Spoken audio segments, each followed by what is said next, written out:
some hiccups in signing up for the PACT Act, and a lawsuit by Fort Knox dining workers. All that and more today, August 10th, 2023.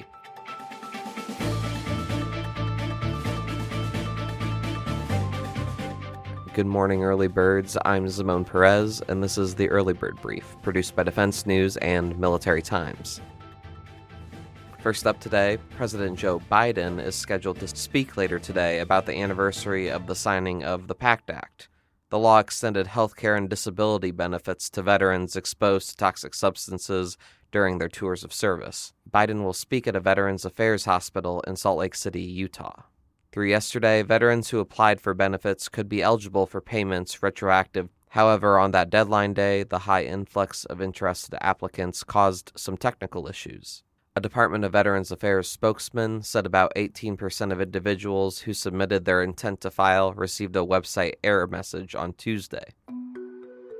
Here's why it matters. Secretary of Veterans Affairs Dennis McDonough said on social media that veterans who received one of those messages shouldn't worry.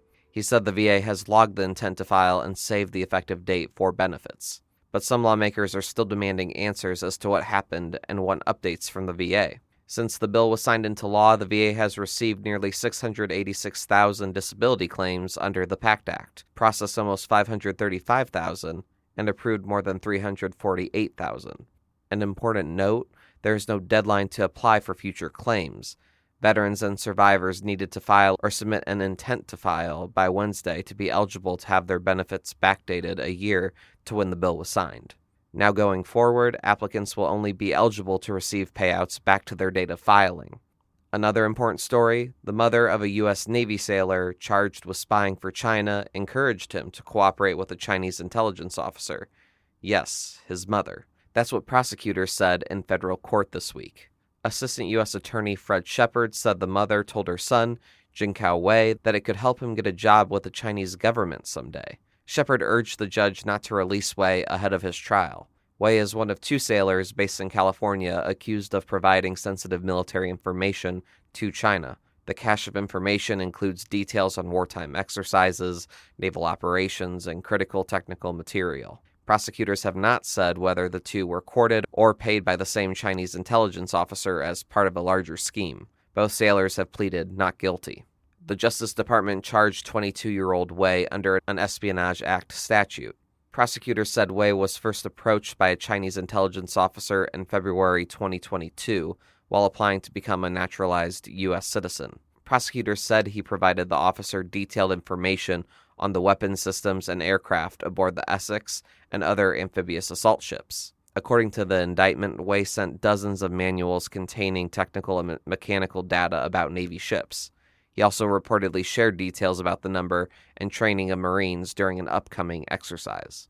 Shepard said Wei has made $10,000 to $15,000 in the past year from the arrangement. If convicted, he could face up to life in prison. And as for the mother, Shepard alleges she encouraged Wei when he went to see her for Christmas at her home in Wisconsin. Prosecutors said she was aware of her son's arrangement, and she encouraged him to keep helping the Chinese intelligence officer. Prosecutors did not name the woman in court, so she could not be found and offered the chance to comment on the allegations. Wei's attorney did not respond to a request for comment, and the judge ruled to keep Wei in federal custody without bond.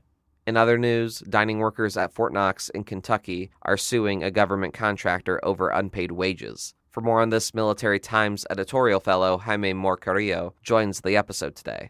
So, Jaime, how did this story really come to be? So earlier in the summer, I had written a story about a worker protest at Fort Knox and the consequences of that protest and a bunch of sort of interrelated issues about quality of life at the base during Cadet Summer Training, which is this annual sort of officer training exercise that they host there. And one of the workers reached out to me after the story was published and, offered to do an interview and to shed some more light on what had actually happened, because there was still a lot of ambiguity. I interviewed him and he laid out a lot of issues in detail and put me in touch with other former workers. And basically that evolved into this whole big story about allegations of hundreds of Fort Knox dining workers not getting paid. And what exactly does the lawsuit allege? The lawsuit claims that Next Level Relief a dining services contractor that was hired by the Army in March to provide food services at this training exercise every summer for the next 5 years. The lawsuit alleges that this contractor did not pay the wages of its workers on time and that it did not adequately compensate their workers for overtime in violation of the Fair Labor Standards Act, which is federal law, and a specific rule in Kentucky state wage and labor laws. And for our really military-focused audience, what's the Army's role in all of this? Workers who spoke with me said that the pay issues really derailed operations on base and put workers under a lot of stress. A lot of workers stopped showing up for their shifts because they weren't getting compensated. That forced a lot of the workers that kept on working to work double shifts, sometimes from 3 a.m. until late into the evening. And workers that spoke with us claimed that the Army was aware of this. And of course, the natural question stemming from that is, what should the Army have done? And, what can it do to keep contractors in check, to make sure they're fulfilling their obligations, to make sure they're treating workers well? The Army said that the base command itself had pretty limited authority to intervene. We spoke with the Army's contracting command, which is generally responsible for monitoring contractors and making sure they're fulfilling their duties.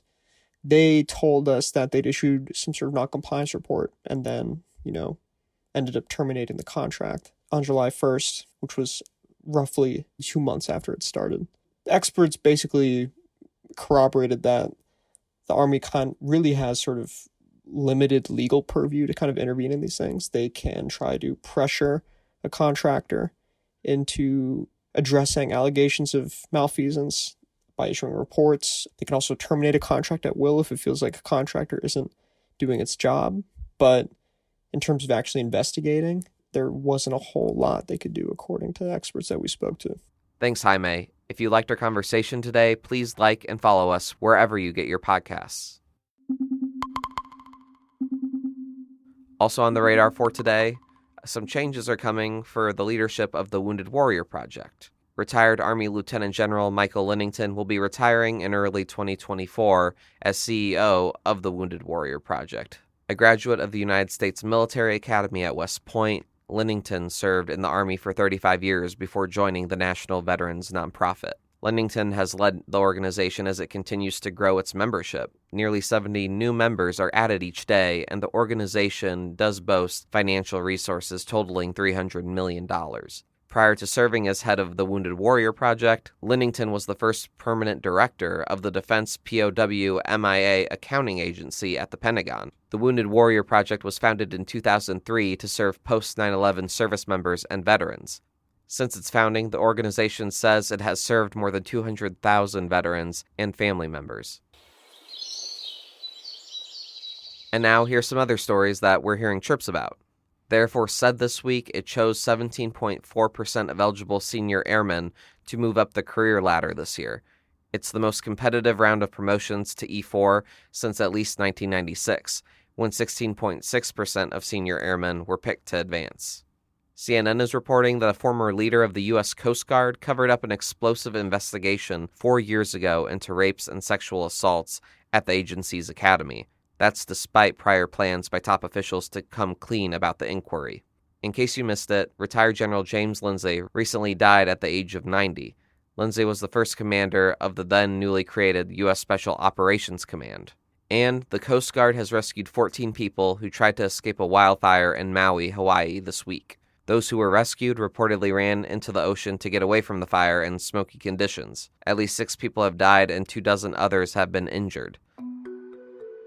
And on this day in history, in 1993, American jurist Ruth Bader Ginsburg was sworn in as an Associate Justice of the United States Supreme Court.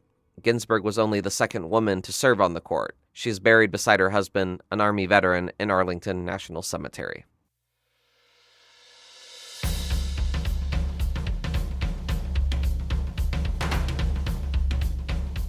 That's it for us this morning. To get more top stories and breaking news, go to defensenews.com/EBB to subscribe to the Early Bird Brief newsletter. Please give us a like, rating, and a comment wherever you get your podcasts. And be sure to follow us on social media at defense_news and at Military Times. The Early Bird Brief is hosted and produced by me, Zimone Z. Perez. Today's episode features stories by Jonathan Lehrfeld, the Associated Press, Jaime Morcarillo, and myself. Our editor-in-chief is Mike Gruss. Have a great day.